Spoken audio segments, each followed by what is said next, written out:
The light from the single lamp in the downstairs window of the DePriest house was the only illumination in any direction as Teague stood alone beside the porch of the doctor's office. The stars certainly gave no light, but only gave the impression of something behind the darkness of the sky, as if someone were holding a torch up to holes in a tin lid. He just couldn't see where the light went after it filled the holes. Dr. Warner had moved his family into town, now that Morgan conceivably could be near enough to loot Oakshade, though he had intended to stay with the house himself. That is, until Anna Lee decided to go missing. Teague moved over to the lit window and looked in at the clock on the mantel. It had been 11 hours since Anna Lee had ridden past him on the North Road, 4 since he'd sent Marcus and Johnny Brighton after her. Dr. Warner said that by dawn they ought to be able to reach the first town that way, where there was a sheriff who would no doubt help them find her. That was assuming she wanted to be found, Teague thought, after hearing Warner's plan for the boys. But he had not said anything. She was just stubborn enough to hide. Dr. Warner walked from the stairs into the front room and sat at the table there. Teague stepped out of the light to avoid being seen. Staying up this late at night must have brought back some habit born of picket duty to control his movements without his conscious volition. He watched Warner reach behind his chair to pull one of the medical journals off John's bookshelf and open it. It seemed to Teague that it would be more in keeping with Warner's character for him to open a Bible and perhaps pray over it for an hour. Anna Lee would no doubt be praying for herself if she knew what danger she was in. Teague shook his head. Even then she would manage to wedge him in there somewhere. Warner opened the book to an apparently random page and began following the text with his finger like a blind man. Fine print in those things, he had once told Teague. He stopped at a line, reread it, and copied from the book onto a piece of paper. He looked for all the world like one of the company clerks Teague had watched as they tallied troops, supplies, and casualties like so many account numbers. Not one of them liked the job, just as Warner hated this task of doing nothing when he wanted to be on the North Road. Lives of quiet desperation. Was that Thoreau or Emerson? The majority of people he had ever met really did lead miserable lives, waiting to harvest grain when they knew it might not come, waiting to collect accounts when they knew the debtors couldn't pay, waiting to save a life when they knew it was already gone.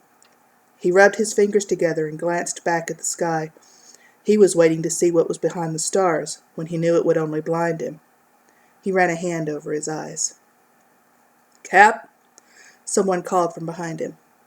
He steadied himself against the wall of the house after nearly having been startled off his crutches, then turned to where Brighton stood looking for him at the doctor's office. "Here," Teague whispered loudly once he had moved several feet from the house. "Cap, I'd have figured you'd be sleeping by now." Brighton nodded toward the cot they'd set up in the office for him.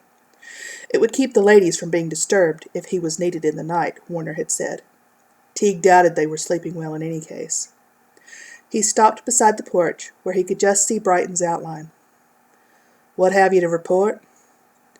Brighton started to lean against the side of the porch, but seemed to think better of the military indecorum.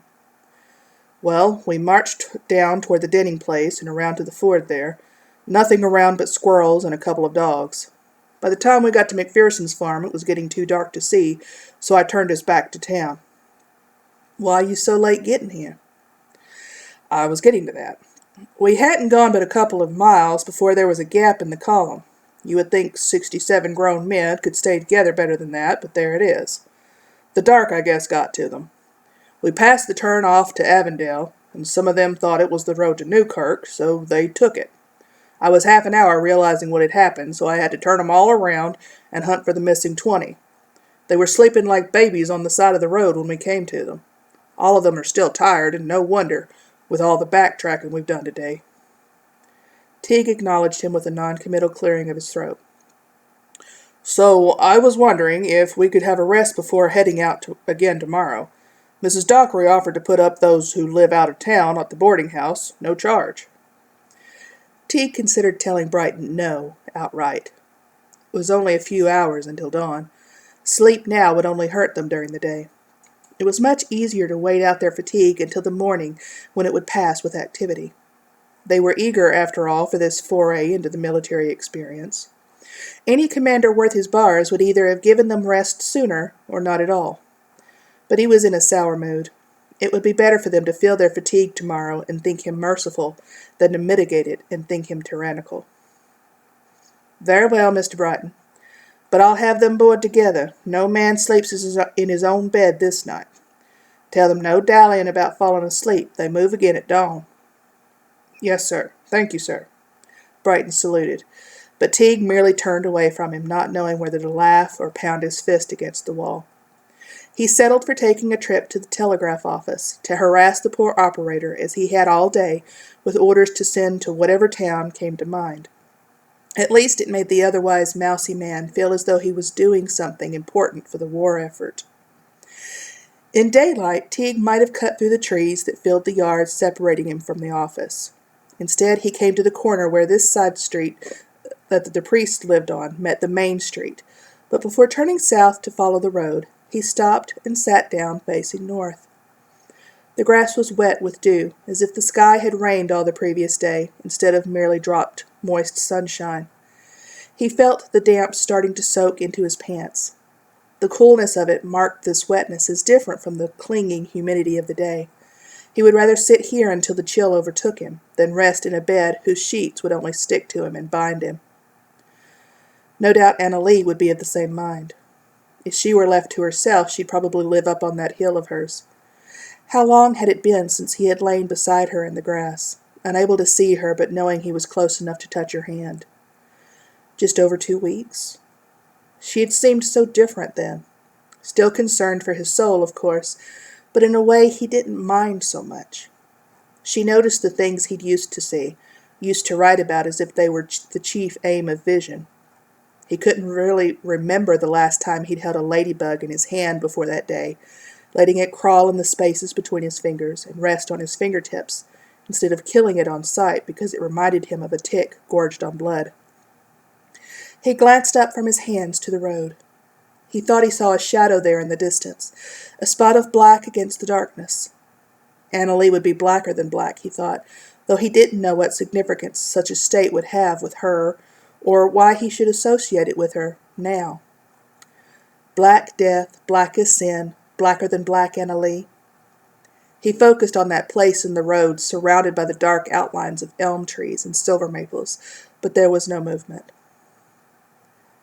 He made darkness his secret place. His pavilion round about him were dark waters and thick clouds of the skies. Teague shuddered then, but he did not rise from the ground. Monday, 6 October 1862. I'm in the hospital now, though I don't remember coming here.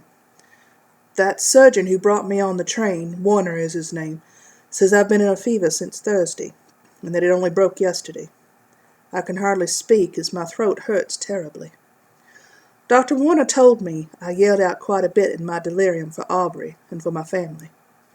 I vaguely remember seeing Henry as well, with firelight shining on his dark face. I don't know why I should think of him after so many years. My leg was what caused my delirium, Warner said. He had to take off more of it as the end of the bone had started working through the skin. Blamed sloppy of that field surgeon, he'd said, even if he was hurried in the business. I tried to sit up and look down at my leg after he told me, but it hurts to move. I just craned my neck instead. The stump is up at my knee now. There's some greenish-yellow pus running from it where he left a drainage tube. When I asked him about it, he said it was a good thing that the mess was there, as the other men generally have similar signs when healing. I'm loath to believe anything so disgusting can be a good sign, but I suppose I must trust his judgment. One of the lady nurses keeps telling me that my improvement, as it began on Sunday, is a result of the hospital staff's prayer. I don't know what to say to her, so I just smile and nod.